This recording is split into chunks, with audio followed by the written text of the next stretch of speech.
You know, I can't believe I'm saying this, but this is a review that cries out for a reference to Doug McClure. I went to see the found footage horror film a lot of people are talking about, Late Night with the Devil. So, what did I think?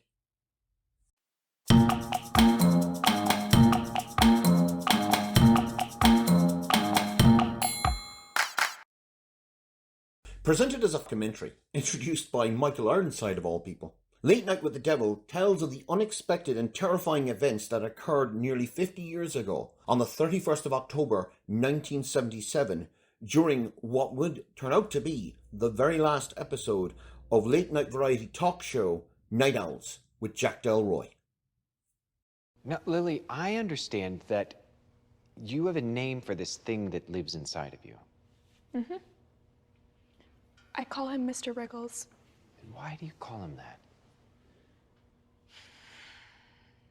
He kind of wriggles his way inside my head, and then he wriggles his way out. If I was to sum up this picture in one word, one expression, it would be wow. I have to admit, it has been quite a while since I have seen anything quite like this on screen. Australian writer-directors Colin and Cameron Cairns, I'm going to refer to them as the Cairns brothers for the rest of this review, have managed to evoke the spirit not only of the classic horror films of the 1970s, but also the direct-to-video Lovecraftian horror films one could get in the late 80s and early 90s, films that would usually star people like David Warner and Patrick Macnee. And like those films they are trying to emulate, they use the limitations of the budget. This film cost $6 million, but they use the limitations to their advantage. They never leave the set of Night Owls. We are trapped, just like the cast, the crew, the audience. We are trapped and we cannot get out. This feels at times actually more like a stage play, the Satan-worshipping version of 12 Angry Men than a feature film. But it's not a limitation. It actually adds to the creeping sense of claustrophobic terror, of impending doom to the events as they unfold. This is aided by a tight screenplay that never lets up, never slows down, and never relaxes its grip on the audience. And a screenplay that actually respects its audience. The Cairns brothers, who are the co-writers, don't feel the need, unlike so many other studio pictures of today, they don't feel the need to give us a jump scare every few moments, or to spoon-feed us every single aspect of the story. They trust us, the audience, to have the intelligence to work this story out for ourselves. Then there's the choices when it comes to direction and cinematography. This is meant to be a found footage documentary. We are seeing the lost footage, the behind-the-scenes footage that has been knitted together to tell this story. Well, the Cairns get this across by showing the broadcast that went out that night in grainy video footage in traditional 4x3 TV format, but show the events that occurred off-camera in a high-quality black and white widescreen. Now, in the hands of lesser filmmakers, this could be a jarring effect taking us out of the story. But here, it emphasizes the dichotomy between the characters' personas in front of the TV cameras and behind. But all this would be for naught if it wasn't for the performances.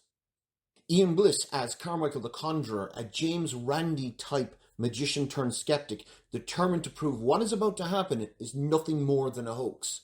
A man so arrogant he is willing to ignore the evidence right in front of his eyes. Ingrid Torelli is particularly unsettling as Lily, the girl who may or may not be possessed by a demon she likes to call Mr. Wriggles. But the very heart, the very soul, if you pardon the pun, has to be David Dastmalchian as Jack Delroy. Now, we've seen Dastmalchian in many films over the last few years. Ant-Man, Dune, Batman the Dark Knight, hell, even the god-awful Last Voyage of the Demeter, a film in which he was so good that one has to ask, did you get a different screenplay to everybody else? Here, his Jack Delroy comes across as complicated. A man beloved by the audience, someone who has come through personal tragedy and seemed heroic doing so.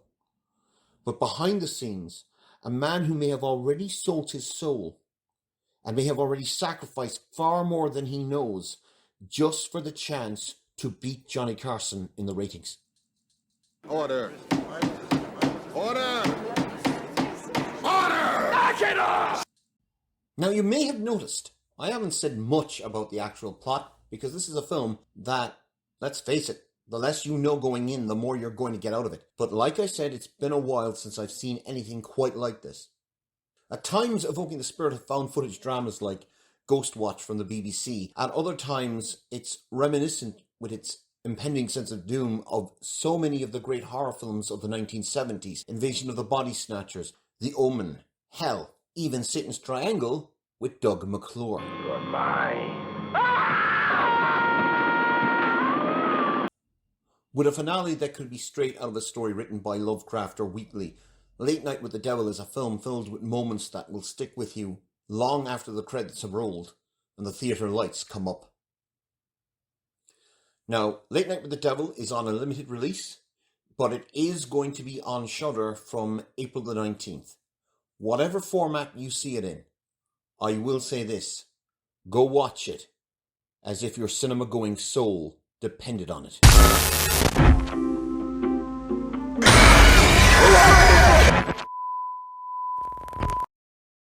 Please, sir, I want some more. More? All right, stop it. Stop it right there. Go on, fill up the bowl. And if you liked this episode of So What Did I Think and want to see more, please click like and subscribe. Remember, always subscribe. Thanks for watching.